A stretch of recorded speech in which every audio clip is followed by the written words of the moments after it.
لە ساڵی 2023 بەدواوە پەیوەندیەکانی سعودی و عێراق بە هەوراز و نشێوی زۆردا تێپەڕیوە. سعود ئەلفەیسەڵی وەزیری دەرەوەی پێشووی سعودیە بڕوای وابوو کە ویلایەتە یەکگرتوەکانی ئەمریکا عێراقی لەسەر سینەکی زێر پێشکەشی ئێران کردووە. بەڵام دوجار سعودیا لە ساڵی 2015 باڵیۆزخانەی خۆی لە بەغدا کردەوە. عادل جوبێری وەزیری دەرەوەی پێشووی ئەو وڵاتە سەردانی بەغدای کردو. لە بەرامبەریشدا حەیدەر عەبادی سەرۆکوەزیرانی پێشووی عێراق لە ساڵی 2017 سەردانی سعودیەی کردەوە. ئەمە جگە لە سەردانەکەی موقتەدا سەدر بۆ ڕیاض و ئەبوزەبی. حکوومەتی نوێی عێراق دەیەوێت بۆ ئاوەدانکردنەوەی وڵاتی دوای جەنگ و گەندەڵی دەرگا بۆ کێبڕکێکی ئابووری ناوچەکە و جیهان بۆ هێنانی سەرمایە و بەرهێنان بکاتەوە. بەرپرسانی نوێی حکوومەت لە سەرۆک کۆمار و کابینەی نوێوە تا ژوورەکانی بازرگانی عێراق سەردانی ئێران و میسر و تورکیا و دوجار سعودیەشان کرد و چەندین ڕێکەوتنی ئابووری ئاماژۆ کرد کە جێبەجێکردنیان دەیان ملیار دۆلار و بەرهێنان دەهێنێتە ناو وڵاتەوە. أما فيما يخص السعودية وأمريكا في المسألة السورية هەروەکو جەمال خاشقچی لە دوا دیمانیدا بۆ تەلەڤیزیۆنێکی عەرەبی ڕایگەیاندبوو سعودیا لە ناوچەکەدا بە پێچەوانەی بەرژەوەندەکانی لە عێراق و سووریا و یەمەندا هەنگاوی هەڵگرتووە. ئەو وڵاتە سیاسەتێکی ڕوون و جێگیری نەبووە بگرە لە پێناو سیاسەتی ئەمریکادا بە زیانی خۆیان کاریان کردووە. لەم کاتەدا کە ویلایەتە یەکگرتوەکان گەماڕۆکانی سەر کۆماری ئیسلامی ئێرانی زیاتر کردووە پێدەچێت سعودیەکان بۆ زیاتر دوورخستنەوەی عێراق لە ئێران و تونکردنەوەی گوشارە ئابووریەکان بۆ سەر ئەو وڵاتە هەنگاوی زیاتری ئابووری هەڵگرن و لە عێراق نزیک بکەونەوە. ئەوە بوو لە کاتی سەردانی وەزیری بازرگانی سعودیە و شاندە 150 کەسیەکەیدا ناوبراو ڕایگەیاند کە شا سلمانی کوڕی عەبدولعەزیز دوو خەڵاتی پێشکەشی عێراقیەکان کردووە.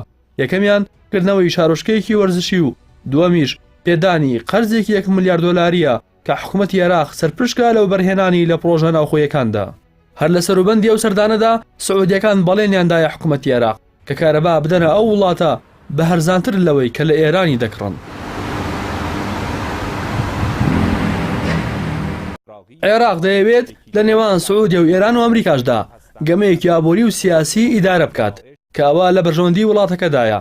کەسایەتی ئارامی دکتۆر عادل عەبدولمەهدی ئەو زەمینەی ئامادە کردووە کە عێراق ڕایەڵە و خاڵی بە یەکتر گەیشتنی وڵاتانی ناوچەکە بێت بە تایبەتی سعودیا و ئێران و ئەمریکاش کە هەر سێلایەن لەسەر ئاشتی و سەقامگیری ئەو وڵاتە و ئاوەدانکردنەوەی کۆکن لەبەر ئەوەی بەرژەوەندی سیاسی و ئابووری هەمووان دابین دەکات. سعودیا هەوڵیدا ئەنجامی هەڵبژاردنەکانی پەرلەمان بەدڵی ئێران نەبێت بەڵام نەیتوانی هەژمونی ئێران کۆنتڕۆڵ بکات.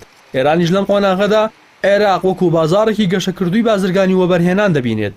هەر لەبەر ئەوەشا بەهێزتربوونی بازارەکە بە وەبەرهێنە سعودیەکان بە قازانجی خۆی دەزانێت و سوودی بۆ تێپەڕاندن لە گەمارۆکان لێوەردەگرێت.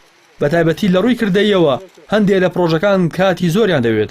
بۆ نمونە گەیاندنی کارەبای سعودیە بە عێراق نزیکەی 2 ساڵی پێویستە. پەیوەندیە بە هێزە مەزهەبیەکانی نێوان عێراق و ئێران بە جۆرێکە سعودیە ناتوانێت لەم قۆناغەدا کاڵی بکاتەوە بە تایبەتی ئەو هێزانەی کە زۆرینەی پەرلەمان و حکوومەتیان کۆنتڕۆڵ کردووە مەزهەبین و عەلمانی نین. هەرچەندە عێراق زیاتر لە 2 ملیار دۆلار نرخی کارەبای ئێران قەرزارە بەڵام تاران بۆ دانەوەی ئەو قەرزە گوشاری نەخسۆتە سەر بەغدا. بەپێی بڕیاری نەتەوە یەکگرتوەکان دەبێ عێراق بڕی 100 ملیار دۆلار زیانی جەنگی 8 ساڵە بە ئێران بداتەوە بەڵام تا ئێستا ئەو وڵاتە داوای نەکردوێتەوە. ئەوە لە کاتێکدایە وڵاتی کوێیت لە کۆی 57 ملیار زیانی جەنگ بڕی 47 ملیار دۆلاری لە عێراق وەرگرتوێتەوە و هیچ حسابیشی بۆ نەکردووە کە ئێستا ئۆپۆزیسیۆنی ڕژێمی پێشوو وڵات بەڕێوە دەبن و زۆربەی وڵاتان عێراقیان لە قەرزەکان بەخشیوە بەڵام ئێران لە سەقامگیری عێراقدا و ئەو گەشەکردنەیدا زۆر لەوە زیاتر قازانج دەکات کە زیانەکانی وەربگرێتەوە. روابط تجاری بین دو کشور روابط بسیار خوبی هست.